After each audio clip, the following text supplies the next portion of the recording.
है आज की फाइट का। नमस्कार, मैं रविंद्र सिंह आपके साथ और आज का मुद्दा आज की फाइट का 7 सीट किसकी जीत। दरअसल प्रदेश की 7 सीटों पर उपचुनाव के नतीजे को लेकर बीजेपी और कांग्रेस के दावे लगातार जारी हैं और आज मंत्री झाबर सिंह खर्रा और हीरालाल नागर ने भी दावा कर दिया और कहा कि बीजेपी के पक्ष में चुनाव परिणाम आएंगे। हालांकि मंत्री झाबर सिंह खर्रा ने कहा कि 84 सीट पर चुनाव परिणाम के बारे में कुछ कहा नहीं जा सकता। खर्रा ने माना कि 2 सीटों पर कड़ी टक्कर है, 5 तो हम जीत रहे हैं। मंत्री हीरालाल ने दावा यह किया कि 7 सीटें बीजेपी जीतेगी और देवली उनियारा, जहां के वो खुद चुनाव प्रभारी थे, जिम्मेदारी दी गई थी, 40,000 से ज्यादा मार्जिन से बीजेपी जीतेगी। कांग्रेस भी बड़े बड़े दावे कर रही है। सचिन पायलट ने कहा था कि 7 सीटें कांग्रेस जीतेगी। इधर आरएलपी और बीएपी भी अपनी तरीके से जीत की दावे कर रही है। चर्चा इसी पर करेंगे। बीजेपी 6 सीटों पर तो कॉन्फिडेंट, लेकिन 84 सीट पर श्योर क्यों नहीं? कांग्रेस के दावे में कितना दम और आरएलपी बीएपी का क्या होगा? पहले रिपोर्ट आपको दिखाते हैं।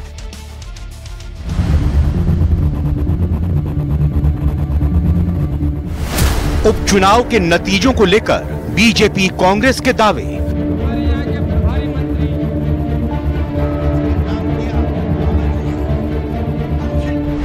छह सीटों पर जीत को लेकर बीजेपी कॉन्फिडेंट, एक पर टक्कर मानी।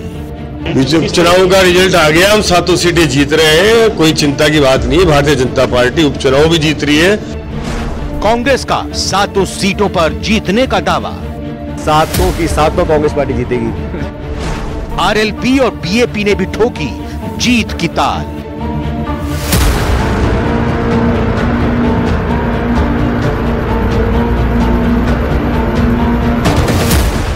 सात सीट किसकी जीत। हमारे साथ खास मेहमान जुड़ चुके हैं, एक एक करके सभी का ये स्वागत करते हैं। शैलेंद्र गुर्जर जी बीजेपी से हैं, बहुत बहुत स्वागत शैलेंद्र जी आपका। आर तिवारी साहब कांग्रेस से हैं, आपका भी बहुत बहुत स्वागत। डॉक्टर मिथिलेश जैमिनी वरिष्ठ पत्रकार, सर स्वागत आपका। राजीव जैन जी राजनीतिक विश्लेषक, बहुत बहुत स्वागत आपका। मिथिलेश जैमिनी जी, 23 नवंबर जब तक रुझान की तस्वीर साफ नहीं होती हुई दिखाई देगी, चर्चा तो हम कर ही सकते हैं और दावे भी बीजेपी हो, कांग्रेस हो, आरएलपी हो, बीएपी हो, कोई निर्दलीय उम्मीदवार हो, वो करेगा ही कि मैं जीतने जा रहा हूं।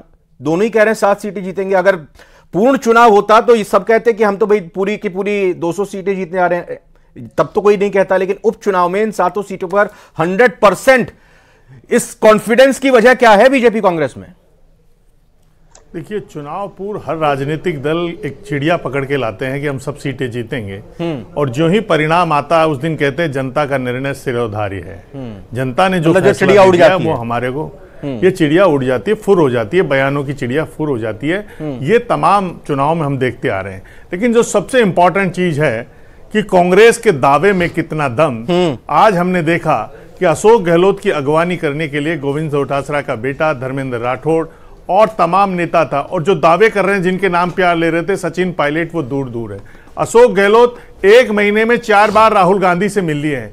और सबसे इंपॉर्टेंट चीज है कि कल उन्होंने सेवा दल की बैठक अपने घर पे ले ली है, जिसमें टीकाराम जूली तो चले गए और गोविंद सिंह डोटासरा नहीं गए। तो ये किस हैसियत से ली? कांग्रेस में जो एक तितरमंगा, एक मारवाड़ी में एक पक्षी होता है जिसके चारों तरफ से पंख उड़ते रहते हैं लेकिन वो खुद नहीं उड़ पाता है, वैसी हालत हो रही है। अलग अलग गुट बने हुए हैं। हालत यह है कि सचिन पायलट समर्थक जाएं तो कहां जाएं। अब उन्हें लग गया कि अशोक गहलोत के चलते राहुल गांधी भी उन्हें तवज्जो नहीं दे रहे हैं। तो जो कांग्रेस की स्थिति तो यह है। बीजेपी में जो सिचुएशन मुझे खुल के बताइए मिथिलेश जी, आप मुझे एक मिनट, आप बीजेपी की बात करेंगे लेकिन मुझे खुलकर बताइए नतीजों से पहले कांग्रेस में क्या चल रहा है? बिल्कुल तीतरमंगा हो रखे, चारों तरफ टुकड़ों में बटे हुए हैं। झुंझुनू में गोविंद डोटासरा प्रचार करने नहीं जाते। ना, मुझे बताइए कि नतीजे 23 तारीख को आएंगे तो फिर किसके सर पे ठीकरा फोड़ने की कवायद की जा रही है? ये क्या रणनीति बन रही है?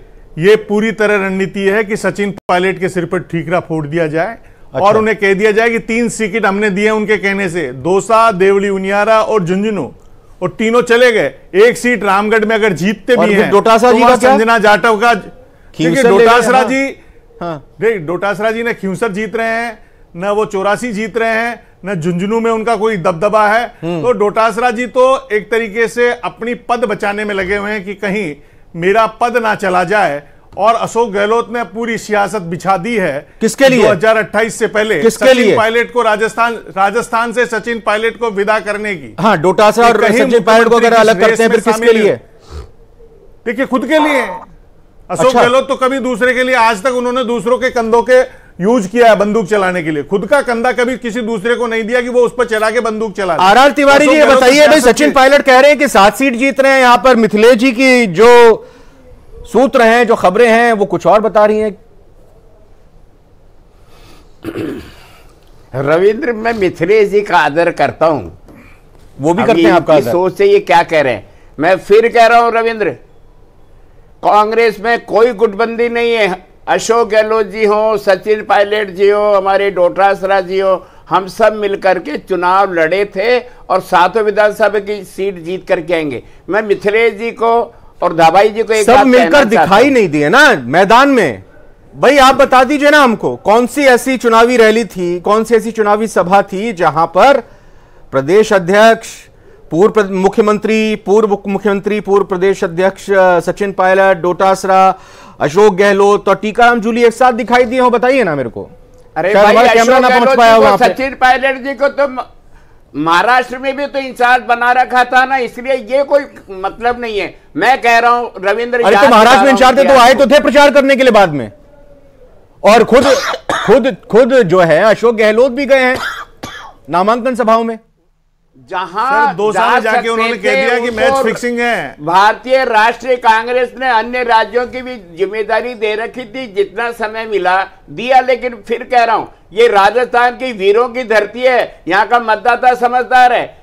धाबाई जी, मिथिलेश जी, याद दिला रहा हूं, ये सुरेंद्र पाल टीटी आपने चुनाव लड़ा था ना, और बिना चुनाव लड़े आपने कृषि मंत्री भी बना दिया था। और कॉन्फिडेंस था मुख्यमंत्री, जनता ने बता दिया था। लेकिन कब तक पूरी कैबिनेट वहां गई हुई थी ना, सुरेंद्र पाल टीटी का क्या हुआ? कब तक सर मुड़ाते ओला पड़ता है ना, तो भारतीय जनता पार्टी उबर जाइए सर, उस जीत से बने भजनलाल, उबर जाइए, इनका ग्राफ चढ़ ही नहीं रहा है। अच्छा, मुझे एक चीज बताइए तिवारी जी, आप बड़े साफ गोई बेबाकी से अपनी बातों को रखते हैं। ये बताइए कि 23 नवंबर के बाद ही पार्टी फिर समीक्षा करेगी कि आखिर कहां गलती चूक हो गई? भाई, जीत की भी समीक्षा होती है, हार की भी समीक्षा होती है, तो पार्टियों का अंदरूनी कार्यक्रम, चाहे बीजेपी का हो, हमारा हो, किसी भी राजनीतिक दल का होता है। लेकिन मैं कह रहा हूं, जब सर मुंडाते ओला पड़ा, ये भारतीय जनता पार्टी की जब से मुख्यमंत्री भजनलाल जी, टीटी हारा, आपने मंत्री का दर्जा दिया, आपने वहां की जनता का अनादर किया, आपने मंत्री के रूप में चुनाव लड़ा दिया, जनता ने स्वीकार नहीं किया। फिर लोकसभा के चुनाव हुए, राजस्थान की वीरों जनता ने आपको 11 सीटें ली, जो 25 सीटें थी ना आपके पास में, उनमें से आपको 11 सीटें खोनी पड़ी। ये है भजनलाल जी का। तिवारी और आज की घटना बता रहा हूं, मैं कह रहा हूं रविंद्र भाई, 7 सीटों में से भाई साहब एक ही सीट है बीजेपी के पास, वो तो पहली कह चुके हमारे पास तो खोने को कुछ है नहीं। ये तो राधा मोहन जी अग्रवाल कह रहे हैं कि हमारे पास में एक ही सीट है, खोने को क्या है, फिर 7 सीटों का दावा क्यों?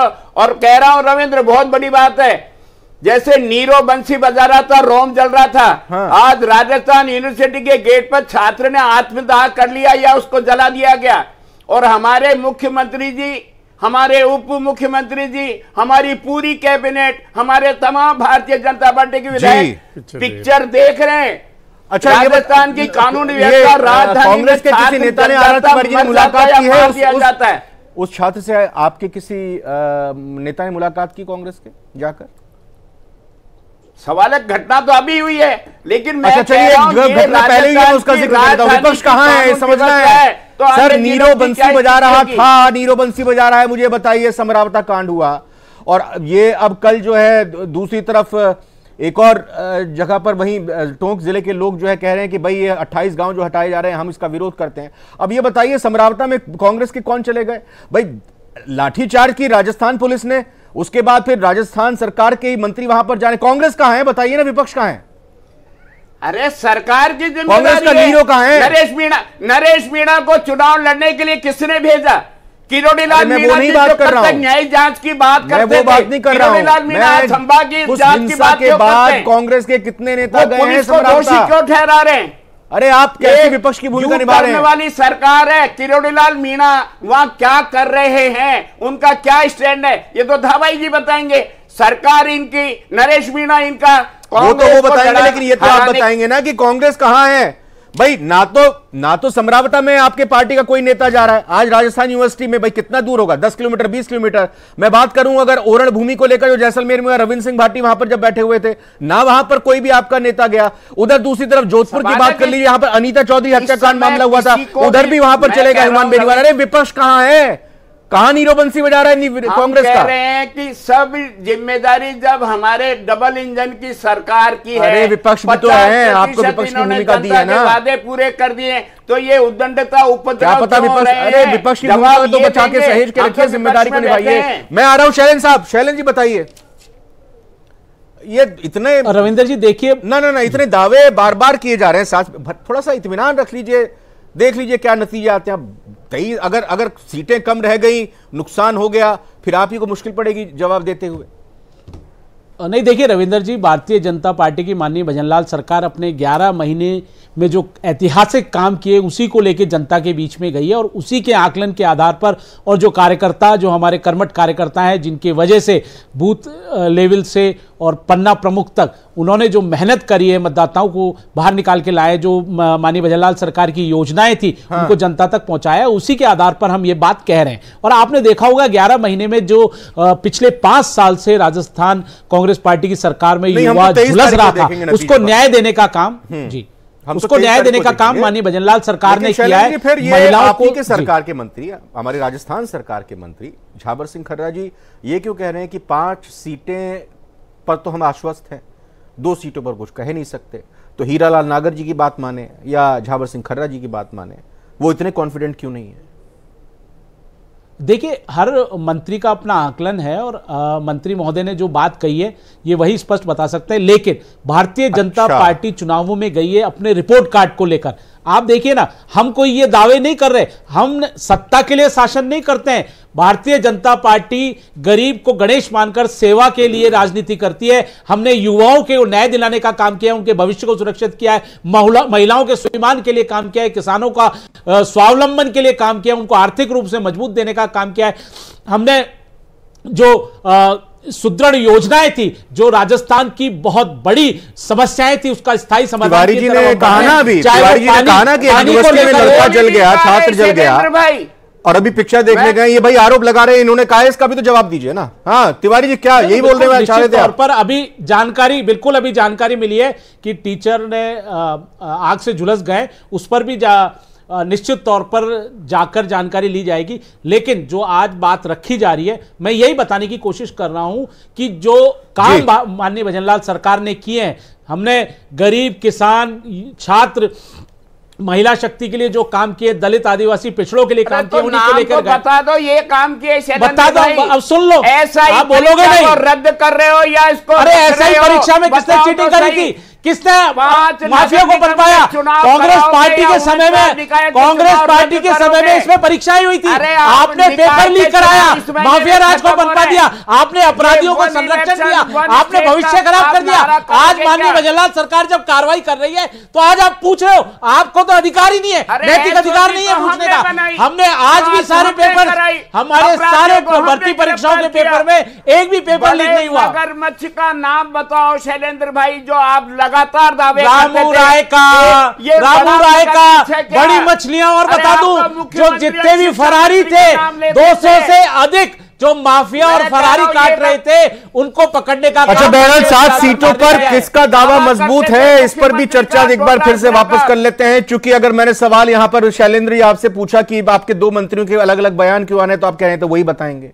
मैं राजीव जैन सर से पूछ लेता हूं, जरा उस बयान को पहले सुनाता हूं जो झाबर सिंह खर्रा जी ने दिया है। 5 सीटों पर हम आश्वस्त हैं, 2 सीटें हम कहीं ना कहीं टक्कर में हैं। आपने 2 बयान पहले सुने, सचिन पायलट ने कहा हम जीत रहे हैं 7 सीटें, साथ ही साथ हीरालाल नगर ने कहा कि हम 7 सीटें जीत रहे हैं। झाबर सिंह खर्रा ने ऐसा क्यों कहा है, 7 सीट भी कह सकते हैं जीतने जा रहे हैं। सुनाते हैं राजीव जैन सर, फिर इस पर सर आपसे रिएक्शन लूंगा। विधानसभा क्षेत्रों में से लगभग 2 विधानसभा क्षेत्रों में कड़ी टक्कर है, बाकी में हम आसान जीत की ओर अग्रसर। एक 84 है जिसमें संभावनाएं तो अच्छी हैं, लेकिन अब परिणाम के बारे में पूर्णतः आश्वस्त नहीं कहा जा सकता। बाकी उम्मीद हमको ये है कि हम 84 विधानसभा सीट भी 2-3 हजार वोटों से निकालने की स्थिति में है। बाकी हमारा झुंझुनू बहुत आसानी से निकल रहा है। खींवसर भी 5,000-6,000 वोट। जी, तो राजीव जैन सर, 2 मंत्री सरकार में, बीजेपी में अभी तक हमने जितने भी प्रवक्ताओं से बात की, आप भी चर्चा में अलग अलग जाते रहते हैं, सुनते रहते हैं, सभी 7 सीटों का दावा कर रहे हैं। ये अभी कहा भी मिथिलेश सर ने कि भाई ये चिड़ियाओं के तरह बयान यहां पर दिए जाते हैं, लेकिन ये बयान झाबर सिंह कर्रा जी ने ईमानदारी भरा बयान दिया है। इसके पीछे कोई और वजह आपको लगती है? कर्रा जी का बयान ईमानदारी वाला है। 84 सीट तो बिल्कुल डिफिकल्ट है, मतलब बीजेपी के लिए, बीजेपी के अंदर खाने माना जा रहा है। साथ में एक सलूम्बर को लेकर भी कहीं ना कहीं संशय आ रहा है कि सलूम्बर सीट पे जो कांग्रेस का वोट था वो बीएपी के खाते में चला गया, ऐसा कहा जा रहा है, जिससे कहीं भाजपा कमजोर हुई, बीएपी मजबूत हुई। तो इन 2 सीटों को लेकर तो पार्टी में है। बाकी 5 सीटों पर कहीं ना कहीं कॉन्फिडेंस तो भाजपा का है। और मेरा जो मानना है कि पिछली बार जो आम चुनाव में 1 ही सीट भाजपा की थी, उससे कहीं बेहतर प्रदर्शन इन उपचुनावों में 7 सीटों का भाजपा का रहने वाला है। अब 5, जैसे भी बता रहे हैं कि 5 सीटें तो ये पक्की मान रहे हैं, लेकिन 2 सीटें और इस तरीके से है। जहां तक कभी शैलेंद्र जी कह रहे सरकार के कामकाज पे, तो इस सरकार के परफॉर्मेंस या कामकाज पे कोई वोट बांधने नहीं गए। हम सब जानते हैं इन चीजों को। ये सिर्फ एक समीकरण के आधार पे भाजपा कहीं ना कहीं आगे निकलती हुई नजर आ रही है विपक्ष से। सिर्फ एक समीकरण इस तरीके से सध गए भाजपा के पक्ष में। सरकार का परफॉर्मेंस जो 11 महीने का है, उसके आधार पे कोई ये वोट नहीं डला है। नहीं, लेकिन अगर जीतेंगे, अगर जीतेंगे या 1 सीट से ज्यादा बढ़ेगी तो यही कहेंगे कि भाई ये तो सरकार के कामकाज पर जनता की मोहर है। हाँ, ये तो कहेंगे, ये औपचारिक रूप से कहेंगे, लेकिन अंदर खाने भाजपा में जो लोगों से बातचीत होती है, उस आधार पर जो चर्चाओं में आती है चीजें, उसमें ये मानते नहीं कि सरकार का 11 महीने का परफॉर्मेंस ऐसा नहीं है। परफॉर्मेंस होता है 5 महीने का परफॉर्मेंस में। जो लोकसभा चुनाव हुए थे, 11 सीटें भाजपा हार गई थी। उसके बाद ऐसा कोई बड़ा काम सरकार की तरफ से तो हुआ नहीं। ये जो एक एसआई भर्ती परीक्षा वाले मामले में बहुत बढ़ चढ़ के कहते हैं, इसमें भी कोई एक नतीजे पे कहीं नहीं पहुंचे। अभी हाई कोर्ट ने कोई डिसीजन दिया, उस पर स्टे लगाया कहीं पोस्टिंग पर। सरकार की तरफ से कहीं भी कोई इस तरीके के फैसले सामने नहीं आए। जब सरकार के पिछली सरकार के 6 महीनों की जो आखिरी की समीक्षा थी, उस पर भी कोई निर्णय नहीं हुआ। जिलों को लेकर भी अभी तक कोई फैसला नहीं हुआ। तो जो फैसले करने चाहिए थे सरकार की तरफ से, वो कहीं नहीं हुए। डॉक्टर मिथिलेश जैमिनी, जो नतीजा आएगा 23 नवंबर को, उन नतीजों के बाद कांग्रेस और बीजेपी की राजनीति और सरकार के कामकाज और फैसलों पर किस तरह का असर देखने को पड़ सकता है, मिलेगा? देखिए, सरकार के कामकाज मिथिलेश सर से एक राजीव सर, अगले सवाल पे आऊंगा आपके पास। मिथिलेश सर से ये सवाल, जो सबसे इंपॉर्टेंट चीज है कि 2 उपचुनाव हार गए, महेंद्रजीत मालवीय की पत्नी हार गई, और इंपॉर्टेंट चीज है कि 11 लोकसभा सीटें हार गई और टीटी हार गए। उसके बाद ये उपचुनाव कहीं न कहीं भजनलाल जी के लिए पॉलिटिकली, मैं कहूँगा, एक लाइफलाइन साबित होंगे। और इसके बाद ये कह सकेंगे कि मैंने तमाम राजनीतिक कौशल का प्रदर्शन किया है, मैंने तमाम प्रशासनिक कौशल का प्रदर्शन किया है, मैंने विपक्ष को तीतर बीतर किया है, मैंने सिलेक्शन ऑफ कैंडिडेट बहुत अच्छे किए हैं। राजेंद्र भांबू हो, चाहे सुखवंत सिंह हो, चाहे केसी मीणा के सामने राजेंद्र गुर्जर को पुनः ढूंढा हो, तो और तमाम तरीके के जो मेरे सबको साधने के प्रयाग हैं वो सफल रहे हैं। तो कहीं न कहीं भजनलाल जी का माइलेज बढ़ेगा। दूसरी तरफ कांग्रेस में ये तय होगा कि क्या सचिन पायलट आगे कांग्रेस में चल पाएंगे या नहीं, क्योंकि उनके कहने से कहेंगे हमने 3 टिकट दिए, दौसा, देवली उनियारा और 2 झुंझुनू, तीनों जगह अगर कांग्रेस हार रही है जैसे बता रहे तमाम आकलन, तो बड़ी प्रॉब्लम होगी। रामगढ़ सीट अगर बीजेपी जीत जाती है, हाँ, तो मुख्यमंत्री से ज्यादा भूपेंद्र यादव, क्योंकि वो एक एसपी ज्येष्ठा मैत्री की लोकेशन ट्रेस करने के मामले में भी बहुत चर्चा में रहे, हाँ, लेकिन भूपेंद्र यादव का भी कद बढ़ेगा। और कहीं न कहीं अगर कांग्रेस जीतती है तो जो इनके भंवर जितेंद्र सिंह है, हाँ, टीकाराम जूली और संजना जाटव का कद बढ़ेगा पॉलिटिकली। बिल्कुल झोली फैलाते हुए वो वोट मांगते दिखाई दी थी। संजना जाटव का कद बढ़ने वाला, चाहे गोविंद सिंह डोटासरा, सचिन पायलट, अशोक गहलोत का कद बढ़े। अगर रामगढ़ संजना जाटव को लेकर भी तो यहाँ सचिन पायलट ही आए। जी आर तिवारी साहब, आप कुछ कह रहे थे भाई, 4 सीटें आपकी थी, 4 सीटों को बचा पाएंगे, नहीं बचा पाएंगे? छोड़ दीजिए आप अपने इस दावे को। हाँ, जैसे भारतीय जनता पार्टी के राष्ट्रीय महामंत्री हो या राजस्थान भारतीय जनता पार्टी के मदन राठौड़ जो प्रदेश अध्यक्ष है, उनका बयान भी है कि खोने को हमारे पास में कुछ नहीं, एक ही सीट थी। राधा मोहन अग्रवाल भी ये कह रहे हैं। इसका मतलब इनको मालूम है कि क्या होने वाला है। हमारी जीत के प्रति आश्वस्त इसलिए रविंद्र भाई, हमेशा एक मानव का स्वभाव है कि पिछली रोटी याद करते हैं। हाँ। आज जननायक अशोक गहलोत जी ने जो आम आदमी और मध्यम वर्ग के लिए योजनाएं दी थी, लेकिन रोटी पलटने का वक्त तो 5 साल में आता है ना एक बार। आज अरे 90 लाख लोगों को पेंशन नहीं मिल रही है बुढ़ापे में। तिवारी साहब, अशोक गहलोत जी ने किस हैसियत से मीटिंग की अपने निवास पर? पेंशन नहीं किसी पद पर नहीं है। इनके कार्यकाल में अगर एक विज्ञप्ति आपने जारी की हो भर्ती करने की, एक आदमी को नौकरी नहीं दी। शैलेंद्र गुर्जर जी, देखिए मतलब कुल मिलाकर तिवारी साहब का यह कहना है कि पिछली सरकार को याद करके सबक सिखाने के लिए जनता तैयार है इन 7 सीटों पर बीजेपी को। बताइए साहब। आपको हाँ शैलेंद्र जी। रविंदर जी, देखिए मुझे लगता है कि तिवारी साहब को ये मालूम होना चाहिए कि 35,000 भर्तियां माननीय भजनलाल सरकार दे चुकी है, नियुक्ति पत्र दे चुके हैं। सुन लो, अब सुन तो लो, अब सुनेंगे नहीं। पहले एक बार रविंदर जी एक बार शांत कराएं। तिवारी जी एक मिनट सुन लीजिए। तिवारी जी एक मिनट प्लीज। हाँ, वो विज्ञप्ति की बात करें, समय ज्यादा नहीं है। विज्ञप्ति कहाँ निकाली वो ये कह रहे हैं भाई? विज्ञप्ति, हाँ इश्तेहार विज्ञप्ति कुछ निकला। 1 लाख भर्तियां पाइपलाइन में है। हमने वर्गीकरण देके उस पे उसको लागू भी कर दिया है और किस तरह से हमने एक कैलेंडर बना दिया। मैं आपको बताना चाहता हूं। चेयरमैन तो बना दो आप, भर्ती तो बाद में करोगे। आरपीएससी चेयरमैन नहीं है स्थायी। बिल्कुल, आरपीएससी चेयरमैन जल्दी ही नियुक्त होगा। वो भी पाइपलाइन, बिल्कुल जल्दी ही नियुक्त होगा आरपीएससी चेयरमैन भी। लेकिन मैं आपको पाइपलाइन में है, वैसे ही नौजवानों का भविष्य भी पाइपलाइन में डाल रखा है आपने। ये राजीव जैन सर, राजीव जैन सर, ये पाइपलाइन भजनलाल सरकार में पाइपलाइन लीक ना हो जाए आगे चलकर। 70 लाख युवाओं के Rajiv Jain sir last comment.